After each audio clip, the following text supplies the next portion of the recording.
Hello दोस्तों, सभी को राम राम। स्वागत है आपका अपने यूट्यूब चैनल अंकुरम एकेडमी डिजिटल पर।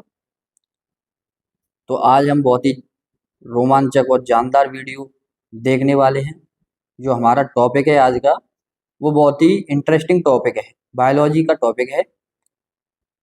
तो इस वीडियो को देखने से पहले वीडियो को लाइक जरूर करें और शेयर भी करें और कमेंट तो जरूर ही जरूर करें, क्योंकि अगर आप जब कमेंट करते हैं तो इससे हमारा मोटिवेशन भी बढ़ता है और हमें पता भी चलता है कि लोग इस वीडियो को पसंद कर रहे हैं।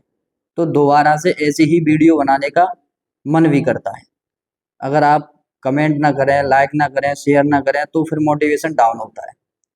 तो कमेंट जरूर करें और शेयर, लाइक। तो आइए हम टॉपिक पर चलते हैं। आज का जो हमारा बायोलॉजी का टॉपिक है, आज हम जो पढ़ने वाले हैं वो हमारा बायोलॉजी, जिसे हम बोलते हैं जीव विज्ञान।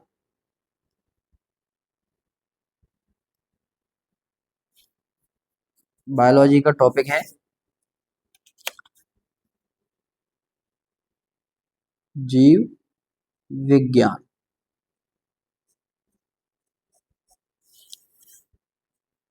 तो इसमें आज हमारा जो टॉपिक है वो हम देखेंगे कि खच्चर, जिसे हम बोलते हैं म्यूल, खच्चर कैसे पैदा होता है।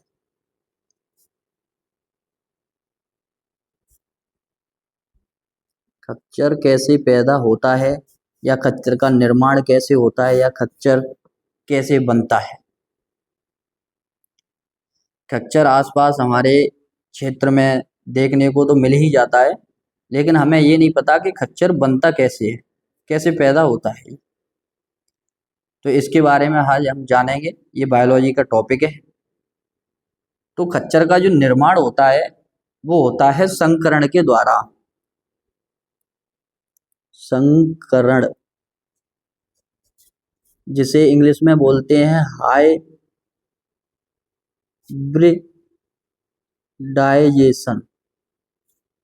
संकरण यानी हाइब्रिडाइजेशन बोलते हैं। तो इसमें होता क्या है कि गधे, यानी एक नर तो होता है गधा, नर गधा होता है, और मादा घोड़ी होती है। नर गधा और मादा घोड़ी होती है। तो इन दोनों के संकरण से जो संतान उत्पत्ति उत्पत्ति होती है संतान की, वही तुम्हारा क्या बनता है, खच्चर बनता है, जिसे म्यूल कहते हैं। तो कैसे उत्पत्ति होती है, तो जैसे मनुष्य में गुणसूत्रों की संख्या 46 होती है। तो गुणसूत्रों की संख्या जो मनुष्य में 46 होती है, तो जब निषेचन होता है तो उसमें युग्मक बनते हैं। 46 जो द्विगुणित संख्या होती है उसमें से युग्मक बनते हैं। तो 46 की आधी रह जाती है अर्धसूत्री विभाजन के द्वारा, 23 नर में रह जाती है और 23 मादा में, जिसके संयोग से जो संतति बनती है, नर हो या मादा हो, उसमें 46 गुणसूत्रों की संख्या फिर होती है। तो इसी प्रकार जैसे नर में, नर जो गधा है, इसमें तुम्हारी गुणसूत्रों की संख्या जो होती है वो होती है 62। जो गुणसूत्र हैं नर गधे में 62, और मादा में, जो मादा घोड़ी है, उसमें गुणसूत्रों की संख्या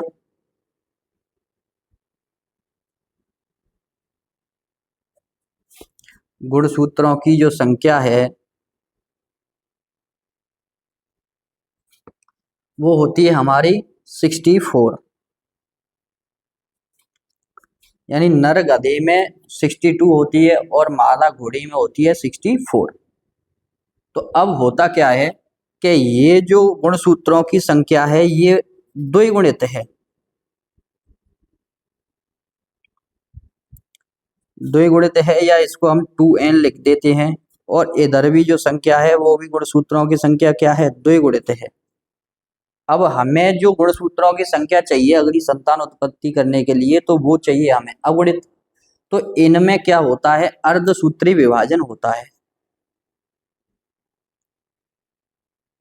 अर्धसूत्री विभाजन इधर भी होगा तुम्हारा अर्धसूत्री विभाजन।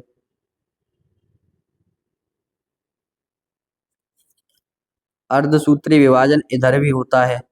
अब अर्धसूत्री विभाजन जो होता है, उस अर्धसूत्री विभाजन में इसमें से गुणसूत्रों की संख्या हो जाती है आधी।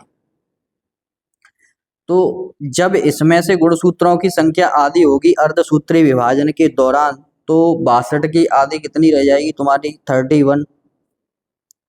और इधर कितनी रह जाएगी तुम्हारी, 32।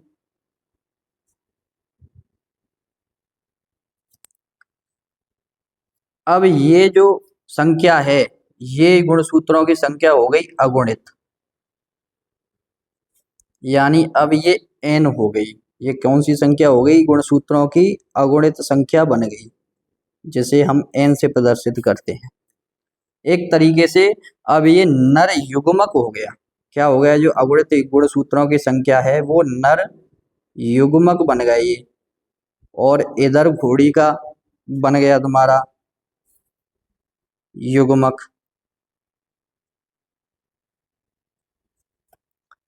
अब इन दोनों के बीच होगा तुम्हारा क्रॉस,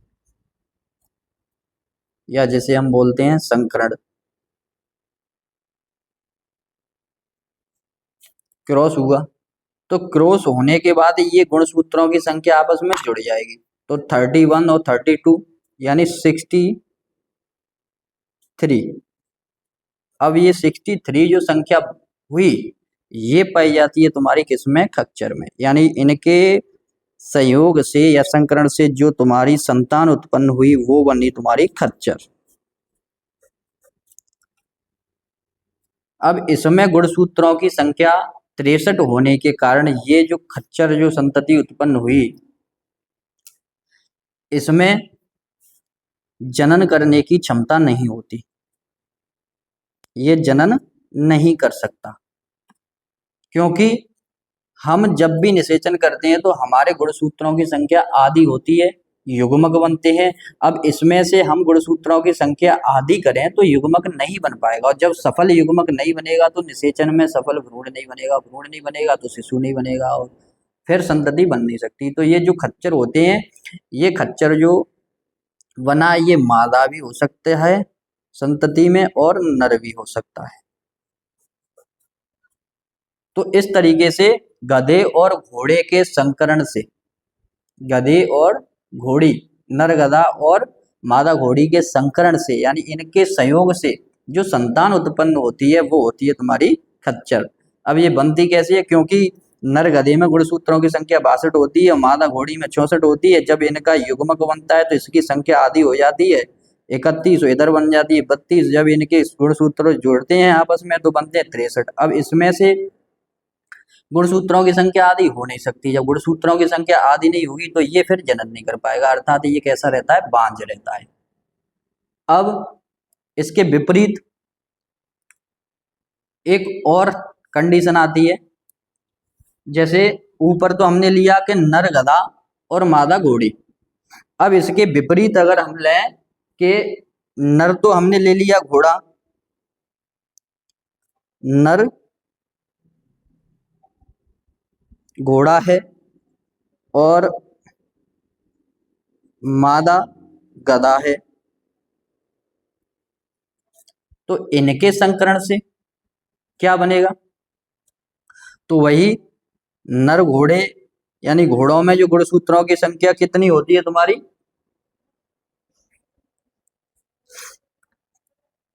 64, और गधे में 62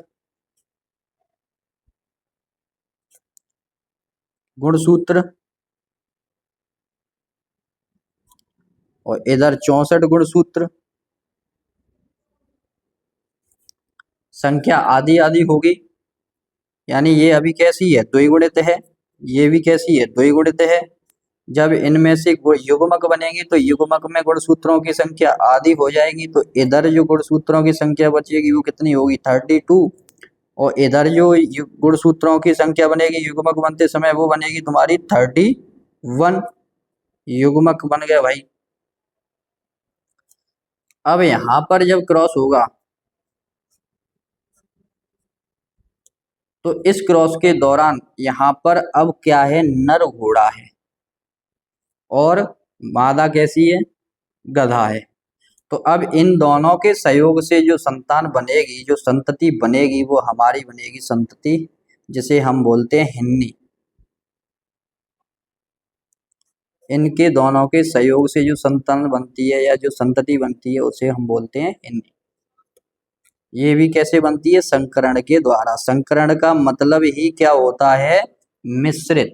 इसमें जो संतान उत्पन्न हो रही है, जैसे ऊपर म्यूल बना है यानी खच्चर बना है और नीचे हिन्नी बनी है, तो इसमें क्या है कि अलग अलग जाति के दो पशुओं के द्वारा या दो जीवों के द्वारा संयोग करने पर जो संतान उत्पन्न हो रही है वो है तुम्हारी संकरण संतान, यानी संकर संतति बोलते हैं हम इसको। संकर संतति का मतलब ही क्या होता है कि नर और गधा और घोड़े, इन दोनों के गुणसूत्रों से मिलकर बनी जो संतान है वो तुम्हारी कहलाती है खच्चर।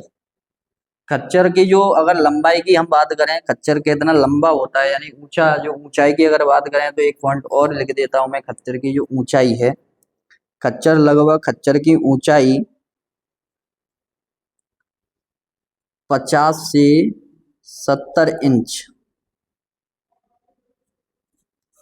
खच्चर की ऊंचाई कितनी होती है, 50 से 70 इंच। और अगर इसके वजन की बात करें तो वजन होता है इसका 270 से लगभग 700 केजी। और जो खच्चर बनता है वो डिपेंड करता है कि जो मादा घोड़ी है उसी के आकार की जैसे वो बनता है।